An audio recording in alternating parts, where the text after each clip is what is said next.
All I can say is that the fake news just doesn't get it, do they? They don't get it. And the fake news, they seem to think that anything LGBTQ must be beautiful, must be pure. People who are LGBTQ are inherently superior, more open-minded, just more sophisticated, illuminated. I don't know what the hell the deal is. I just know that people are people. There are gay people who are bad, gay people who are good. There are straight people who are bad, straight people who are good. But that's not the way the media portray it. Anything LGBTQ related must be holistic, must be for the betterment of society. I don't think that's true. There are plenty of bad people under that rainbow. And here's the proof. Pushing a sexualized curriculum on children, that's bad. I don't like it. I'm sure you don't like it. And oh, by the way, a lot of people who work at Disney, they don't like it either. Yeah, sure, the loudmouths are hitting the streets and just protesting bills they haven't even read that won't affect them and all kinds of, well, look, it's fun to walk out during lunch, right? It's fun to give the boss a hard time because they made what you perceive to be a mistake or somebody told you was a mistake. Just giving the boss a hard time is a good time for most people. No one's talking about this, though. Disney, for as woke as it claims to be, they're actually providing product to countries who are openly anti-gay. I mean, big-time anti-gay. Disney Plus, the streaming service, you can get it in Morocco, Algeria, Tunisia, Libya, Egypt, the Palestinian territories, Saudi Arabia, Yemen, Qatar, all places, by the way, where being gay is essentially illegal. And in 2 of these countries, the penalty, I believe, is death. Yes, in Saudi Arabia and Yemen. But Disney Plus, go ahead and stream Disney content. They don't have a problem with this. They're protesting Florida and Governor DeSantis, but they're not walking off the job where you can get Disney Plus in Mecca, Saudi Arabia. That doesn't make much sense, does it? Neither does this. Nobody. Hey, President Trump, I want to stay on the issue of race. We're talking about the issue. From hell. President Trump, we're talking about race right now, and I do want to stay on the issue of race. Ooh, remember when they all shut it down? Anytime President Trump got any momentum going about Joe Biden's issues and the laptop, and it was always, no, we must move along. Well, now everybody knows the laptop is real, and they've changed their tune a little bit. They're still trying to protect Joe, but take a look. During the last presidential debate, then Vice President Biden was asked if there was anything inappropriate or unethical about his son's relationships, business dealings in China and or Ukraine. The president said nothing was unethical. He went on to say, my son has not made money in terms of this thing about what you're talking about China. Does the White House stand by that comment that the then Vice President made? And of course they do. And everything here at the White House has nothing to do with Hunter Biden, blah, blah, blah, blah, blah. But that question was a question a year and a half ago, and they posed it in the least aggressive, the least confrontational way, and in the most polite way. Even that same reporter, she's referring to her own question at the debate, her own lame question. Vice President Biden, there have been questions about the work your son has done in China and for a Ukrainian energy company when you were vice president. In retrospect, was anything about those relationships inappropriate or unethical? Inappropriate, unethical. Try illegal. And that's where we are now, illegal. And some have observed that the house of cards seems to be crumbling. As you know, I don't speak for Hunter Biden, so there's not more I can say on that. Is it your understanding it's the president's view that as he looks at all of Hunter Biden's business dealings with his uncle, that neither Hunter Biden nor James Biden committed any crimes or did anything that was unlawful? So I don't have anything further to add from this podium. We addressed this with the Washington Post. We pointed to statements that were made in the fall of 2020 when we addressed these questions, and I don't have anything additional to add from this podium. Can I ask you if there have been, if you're aware, if there have been any discussions here inside this White House about whether the president might use his pardon or commutation power with respect to either his son or his brother? That's not a hypothetical I'm going to entertain. I don't have anything to add from this podium. I know Hunter Biden is not a government employee. You don't speak for him. Has the president read these reports? Do you guys take them to him when the inquiries come in? And what has been his reaction to them? I don't have anything additional to add on this from the podium, but thank you. Hey, the new press secretary stinks, by the way. They never had to work too hard because the press did so much of the work for them. Even the unofficial watchdog of the media does the bidding of the Trump administration. This is reliable sources on CNN. Take a look at this nonsense. Hey, I'm Brian Stelter, live in New York, and this is Reliable Sources, where we examine the story behind the story, and we figure out what's really reliable. What's really reliable? Well, over there, they're still sticking to their guns that the laptop cannot be reliable. That must be misinformation. So much of what they do is simply covering for Democrats and trying to vilify conservative media. That's what it's all about. That's not what that show is always about. Reliable sources. I actually grew up on it with this guy. Welcome to a CNN special. I'm Bernard Kalb. Reliable Sources is what this program is called, and the title tells it all. They really did. It was terrific, and they criticized mainstream media, conservative media, liberal media, and this guy had experience. He served in World War II. He had senior diplomatic posts. He knew something about the world. Now they have this other guy.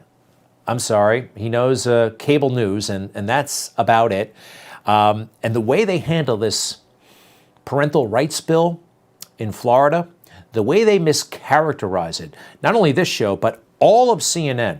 You know, we've read the bill together here on this show. We've explained it. We've talked to officials. People understand, and you can download it and read it. This is what you're going to get from CNN if you want information from them. One-sided, totally skewed, and foolish. I do want to ask you about Florida's Don't Say Gay bill. Your husband, Chasten, is speaking out against the legislation. He says, in particular, that it could lead to more suicides among LGBTQ youth. President Biden has slammed the bill as well. In your view, is this dangerous legislation? Absolutely. Yeah. And the reason is that it tells youth who are different or whose families are different that there's something wrong with them out of the gate. Wow, that's over and done with, right? It's a Don't Say Gay bill. It's dangerous. It causes suicides. According to that guy's husband, that is not a free and fair conversation.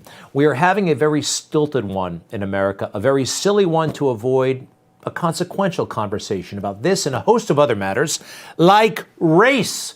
All right, one more thing on the slap. Well, a couple of things. It's okay for me to talk about this right now. It is, even though some people say it's not, because I am a white male. I could not possibly know what it's like to walk in these guys' shoes. In a way, they're right. I mean, Will Smith is super famous and rich. Take a look at this guy. I mean, and he's been household name famous for 20 years. Everybody liked that guy. Well, until recently. How about Chris Rock? He's funny. And he's also been a household name for at least since the 90s. He's done some great stuff. I like him, too. He's a native New Yorker, by the way. But I can't say anything more, according to MSNBC, because I'm sorry, but according to them, this is a black thing. That's how they actually put it. That we, if you happen to be white like me, I don't care, but if you are, we can't understand and we can't say anything about this. Take a look. What we saw in this incident, even though, it happened in front of everybody, it was about how black people relate to each other. So It's hard to explain to a white person what the difference is between an open-handed slap and a punch is, because they consider it all violent. Can you understand an open slap from a punch? I think we can. I think the distinction has nothing to do with race. And oh, by the way, yes, it is violent, either a slap or a punch. But this actually happened on MSNBC during the day. Next. I am from East Cleveland. I would like to say that I've seen harder slaps at family spades tournaments than what happened on that stage. That's why a lot of black people were not greatly affected by it. I've seen people get shot, okay? This still was a big deal, and it's irrespective of race. Next. I'll try to put this in context for, our white fellow countrymen as best I can. And really, truly, Black America, there is a commonality amongst us all. And if we went to a white person's home and it was their family dinner and we were sitting there at the table and the mother hauled off and slapped the father, and everybody at that table has an opinion. You know, the sister is like, Mom, you always do this. And the brother is like, I can't believe you guys are doing this. And dad is like, you're terrible. If I weigh in as the guest in this home and I say, yeah, you guys are terrible, everybody's like, I'm sorry, when did you get an opinion? This is our family table. That's what this moment felt like for many of us. And there's a nuance to what happened. The nuance is, I think, a code word for racism that she's displaying. By the way, if anybody comes over to my house and my mother hits my father, I would expect you to say something, at the very least. Next. I think it is utterly ridiculous to center this conversation in the opinions of white folks. This is just about what happened there. The jumping off point should not be, oh, but what might the white people think about it? It's just this moment between those two men. Yes, white people, again, stay the heck out of it. Those two men who are household name famous, it's okay for people to have an opinion. All right, I'm almost done with this. Go. Anybody who looked at this as an excuse to have a bad attitude about Black people had a bad attitude already. We don't have to live our life based on what white people might think about us. Miss me with that. All right. I have a bad attitude about her, Tiffany Cross. And I have a bad attitude about the guests, what they said. I don't know anything more about them other than that, although the one actress I think was in Reno 911, and I thought she was pretty good. Let's see. I do have also a bad attitude, I think, against a multinational corporation named Comcast. I mean, this isn't some fly-by-night weirdo cable channel, Wayne's World style. This is corporate America. This is their opinion. Daytime Comcast.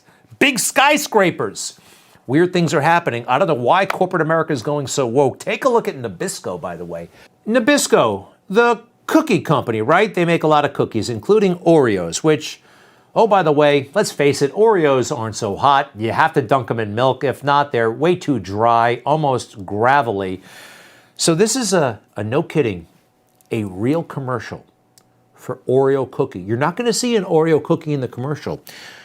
You are going to see a young man have anxiety about coming out as gay to his family. What this has to do with cookies, I have absolutely no idea.